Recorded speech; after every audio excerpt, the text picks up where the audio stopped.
medida que a informática foi evoluindo, houve a necessidade de computadores mais portáteis. E aí que chegou a ideia do que nós chamamos de laptop ou notebook. Deixa eu botar um pouquinho mais para cima para a gente enxergar melhor. Então aqui eu tenho um exemplo de um notebook ou de um laptop, que é um computador mais portátil, obviamente, permitindo o transporte fácil para diferentes lugares. Os dispositivos são mais integrados em comparação com o desktop.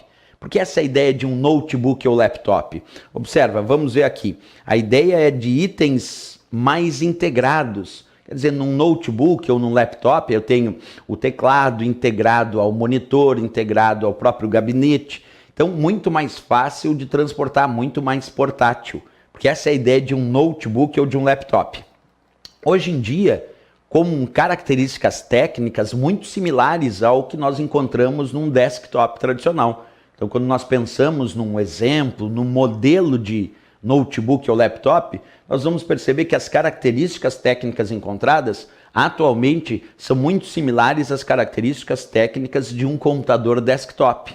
Vamos comparar? Observa, aqui é um notebook Lenovo, ali mostra o modelo, o processador Intel, nesse caso o Celeron, que é uma família de processadores da Intel, memória de 4 GB, aqui ele está citando a memória RAM, que é a memória principal do computador, 4 GB, 4 bilhões de bytes aproximadamente. E aqui ainda um HD de 500 GB, quer dizer, um disco rígido de 500 GB, aproximadamente 500 bilhões de bytes, já que giga é bilhões. E também instalado aqui com Windows 8 e uma tela 14 polegadas. Então a grande diferença hoje em dia, se comparar um laptop, um notebook a um desktop, é principalmente a questão da portabilidade, de ser mais fácil de transportar, os itens são mais integrados. Se comparado ao desktop, onde os itens não são integrados. A ideia é essa. Como comparação técnica de elementos, de características como a capacidade da memória RAM, que é a memória principal, a capacidade de armazenamento do disco rígido e até mesmo os processadores, tem muita similaridade. A gente já não tem mais tanta diferença entre desktop e um laptop. Né?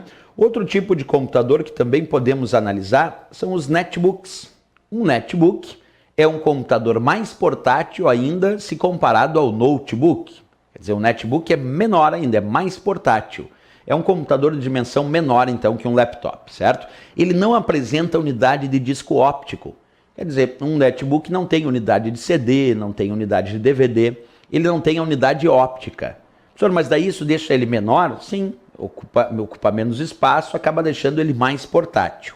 Hoje em dia os netbooks estão desaparecendo do mercado.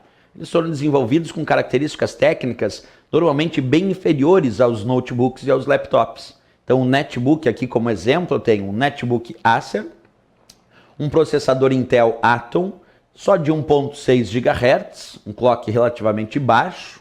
Lembra, 1.6 GHz para o processador indica o clock desse processador, que é a frequência de processamento, a quantidade de ciclos de processamento por segundo.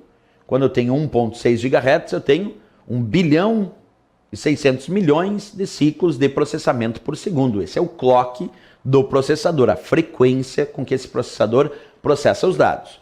Observa a memória de 2 GB, normalmente mais uma memória abaixo do que nós encontramos no laptop, embora possa ser similar, não tem problema.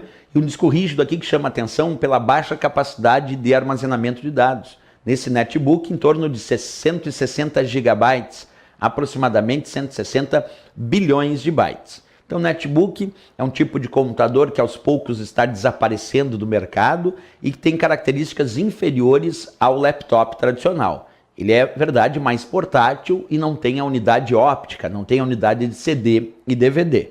Mas também é um computador aí que encontramos no mercado, certo?